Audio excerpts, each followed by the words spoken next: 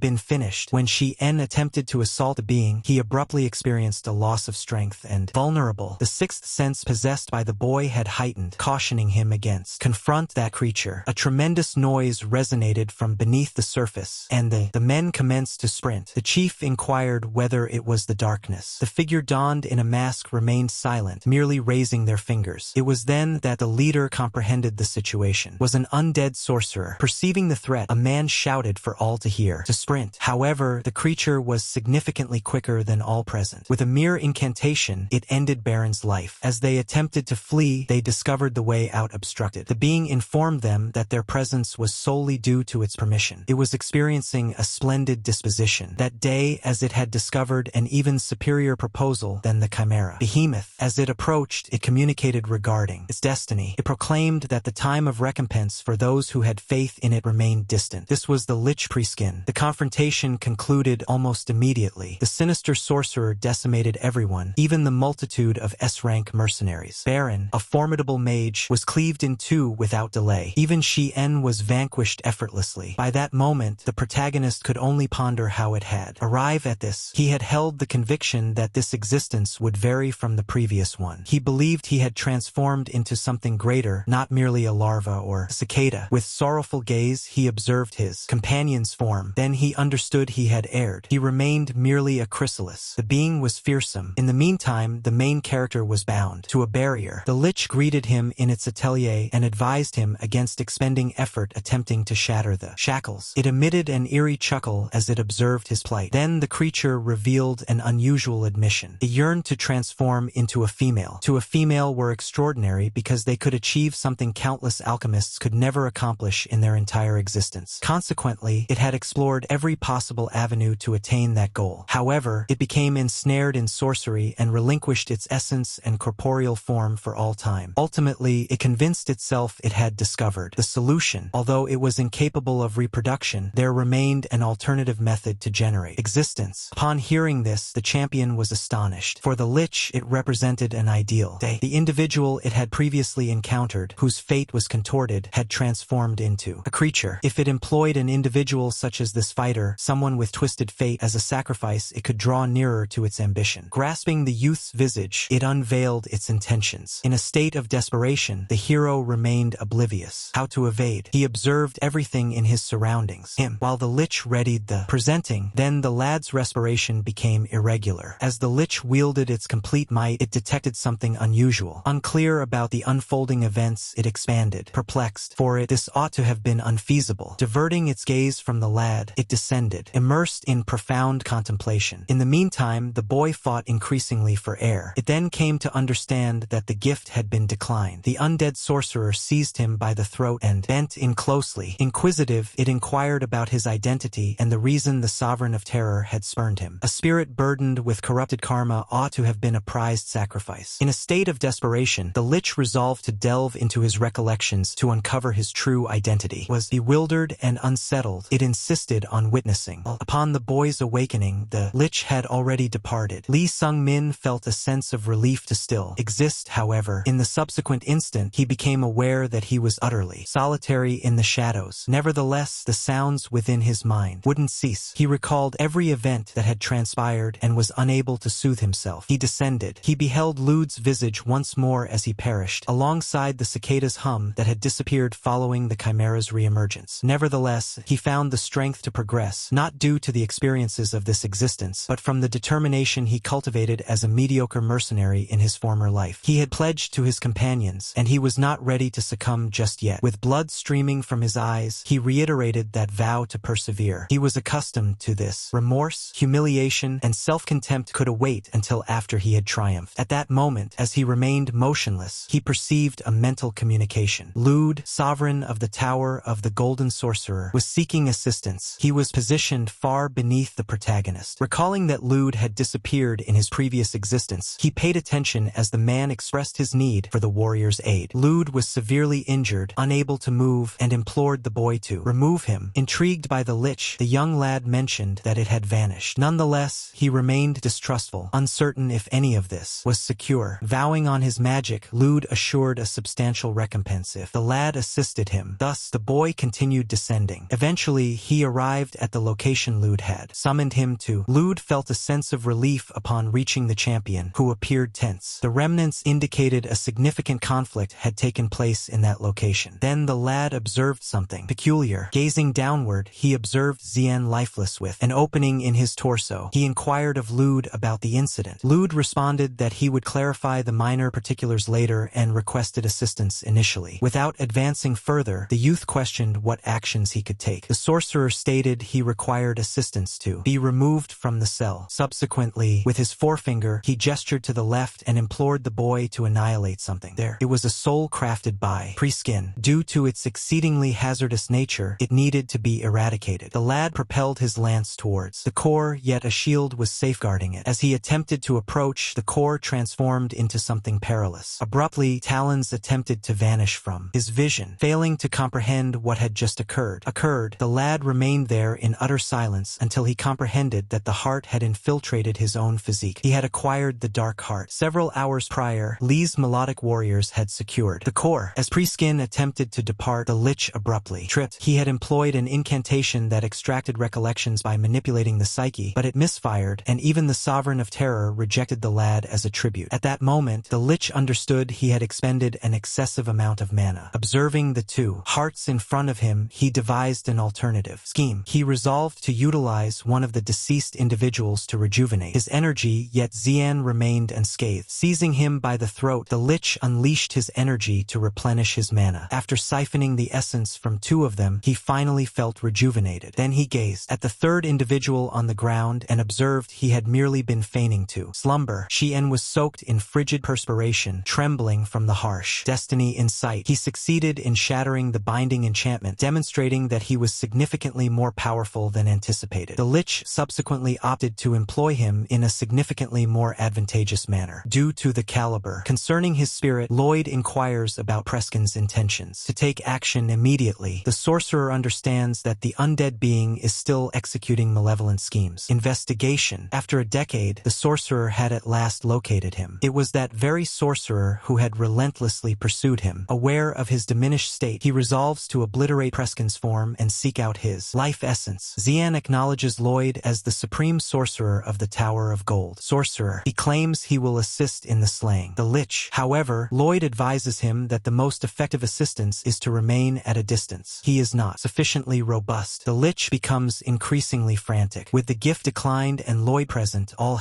went awry. Then he recalls the two hearts. They were unfinished, yet he had no superior option. Selection. He promptly begins conjuring an incantation. Startled, the sorcerer struggles to comprehend the peculiar energy stream. However, it was the outcome of Preskin's investigation. Grinning, the lich refers to it as the pinnacle of existence. A brief explosion occurs. Subterranean. Then a foot emerges. Lloyd is astonished as the lich ultimately forms. A female figure. Her physique and soul remained incomplete, yet he possessed another soul. He intended to utilize this flawed being for his survival. He would refine the other soul subsequently. Recognizing that opposition was futile, Lloyd resolves to eliminate that entity entirely. He casts a formidable incantation that endangers all. Surrounding him, the lich commands the girl to handle with that scoundrel as he conjures another incantation. The young woman bides her time for the perfect opportunity. Lloyd's sorcery can't even leave a mark on her. The crowd is astonished when his enchantment dissipates with absurd simplicity. The undead sorcerer is thrilled. She executed flawlessly. Addressing him as father, she expresses her hunger. Then she pivots to Zion. With a single strike, she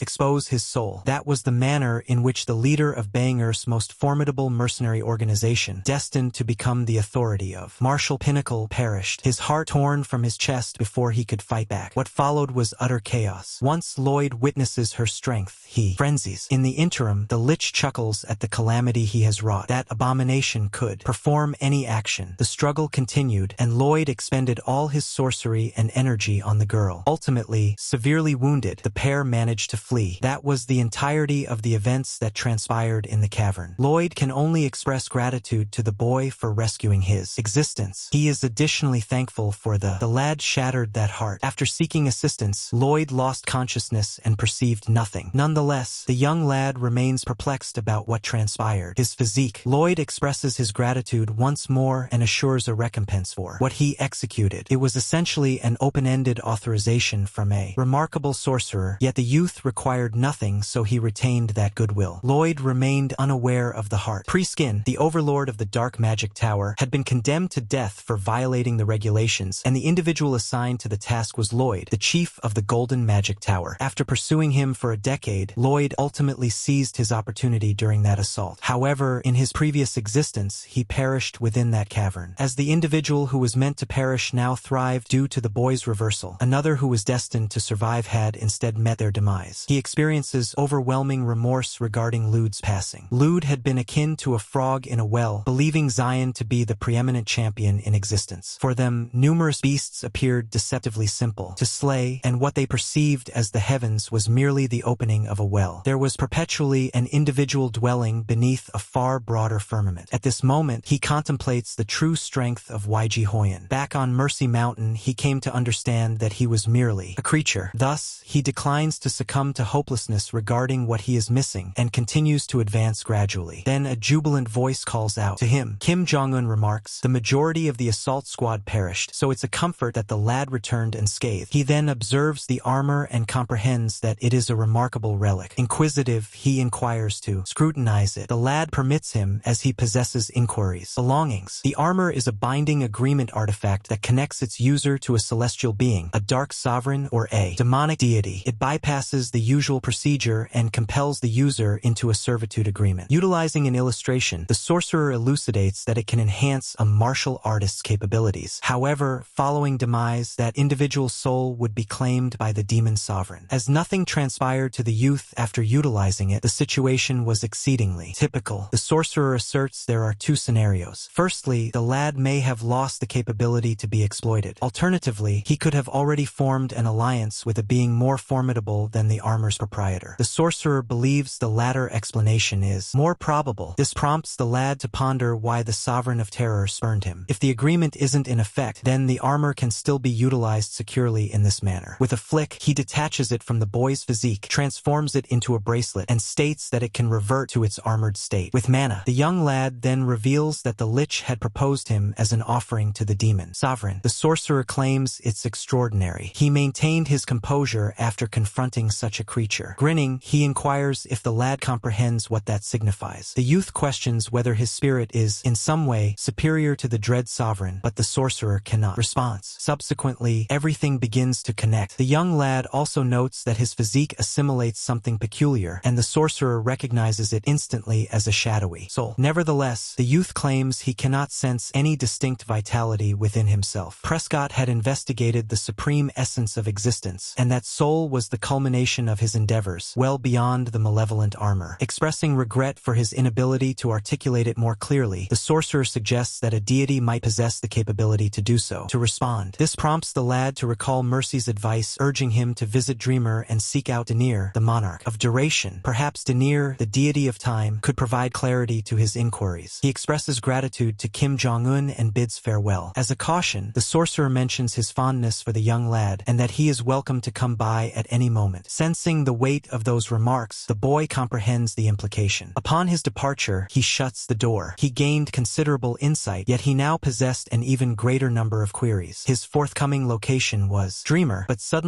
an individual hurries down the corridor, shouting for Lee Sun. Min Scarlet delivers a swift kick to his neck and reminds him she cautioned him against entangling himself with that sorcerer. As he massages the area, he ponders why she constantly strikes him whenever they encounter. Scarlet furiously states that engaging with that individual will yield no positive outcomes, yet he claims he merely has a couple of inquiries. She instructs him to pose his questions to her instead and insists on knowing his intentions. His initial inquiry is regarding her age. She immediately appears infuriated. That was not a query you posed. A woman. While they stroll, she mentions that he endured the assault alone. Following all that, he still appeared physically alright, yet his expression revealed profound sorrow. He informs her that he is departing for Dreamer due to unresolved matters. Upon hearing this, she proposes to accompany him. She mentions that she has matters to attend to in Dreamer as well, and since their paths align, it would be pleasant to journey together.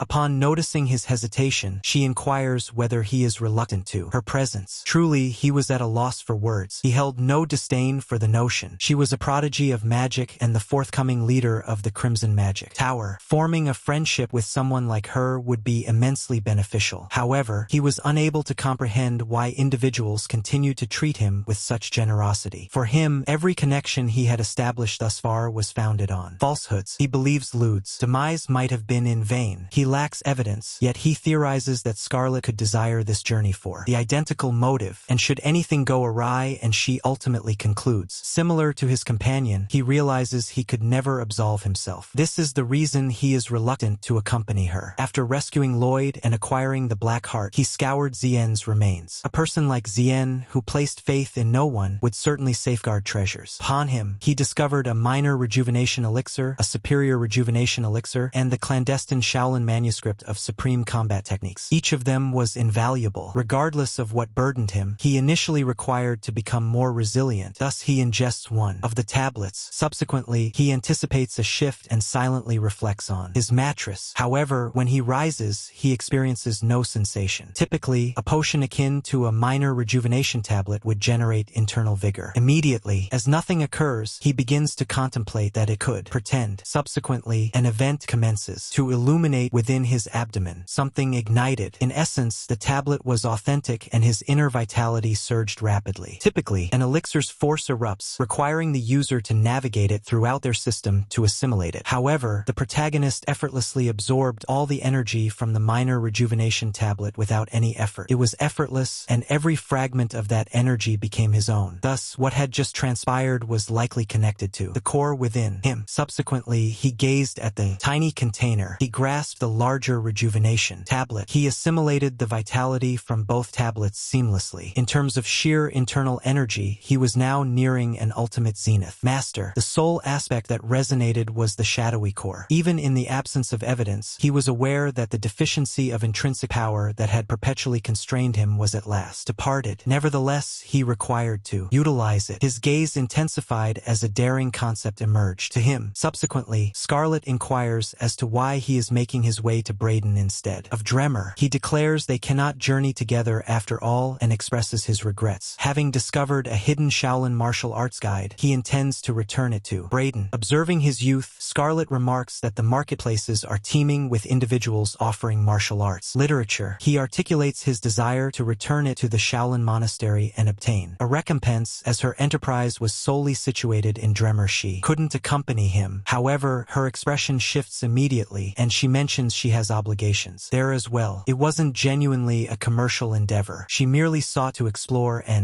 the globe. She expresses that urban areas are not to her liking, and she would prefer to practice in peaks. After meandering for some time, she intends to establish herself in a certain location. Pleasant. Irritated, she declares she will take a soak and therefore accompany him. The pair continues to converse, indicating that they are journeying together once more. She seizes his head and gives it a nod on his behalf, stating that he has already concurred. Following a few encounters with her, he embraces Scarlet as his companion for the journey. Partner. They devise to depart a week later, and he endeavored to focus on the positive aspect of having someone to converse with, along with a more secure pathway. Then an unfamiliar girl approaches and inquires as to who he exists. During the night, the pair become still and observe her attentively. They are both perplexed by what's occurring. The young woman begins to transform, expressing that upon encountering him, she started to experience peculiar sensations. Her hands contort into enormous bizarre forms. She inquisitively inquires about the identity of the boy. Within the woods, Billix had been pondering that Lloyd was genuinely powerful, the type of prodigy that individuals discuss. Had he not roused the girl promptly, he would have perished. She represented his supreme invention, yet the girl appeared to disregard him entirely. He shouts out upon noticing her actions. Due to her hasty awakening, he struggled to manage her effectively, and she refused to comply. The sole aspect he relied upon was the obedience seal, designed to prevent her from assaulting him. Cleansing his face, he instructs her to return to the place of her awakening and retrieve the Lich's core. That task was crucial for her existence. She was meant to grasp the core and return immediately. As soon as he perceives that she comprehends, he commands her to proceed in the direction he indicates. Instead, she sprints in the entirely opposite direction. The Lich is rendered perplexed, contemplating that perhaps even she is unaware of the destination. She's departing. Despite her father's insistence that she seek another path, she sensed something peculiar emanating from that direction. Her heart pounded relentlessly, and she couldn't comprehend the reason until she caught sight of two individuals in front. Somnium pivots as he detects a daunting aura approaching. Nearer. Move. Gradually, the girl gazes at the stranger with evident intrigue. The young lad becomes anxious, sensing an unusual sensation upon glimpsing her visage. Her hands start transforming into something terrifying. Lee Somnium perceives the anguish in her gaze, and then her form begins to expand. Scarlet is unable to comprehend why her ally is merely positioned there, incapable of react. She conjures an incantation and unleashes an attack at the girl. It shatters the tendrils erupting from her hand, yet the protagonist experiences anguish in his heart and realizes he must to regain. Scarlet gazes at the girl in perplexity. She has never encountered anything similar to. Perhaps this was Preskin's tremor, the one Lloyd referenced, and perhaps she arrived for the soul. That maiden eliminated Xeon in an instant, and even the esteemed sorcerer Lloyd scarcely endured the battle against her. And Preskin, he chooses to utilize his armlet. If he wished to rescue himself and Scarlet, he needed to don the protective gear. A surge of energy erupts, and the attire envelopes him.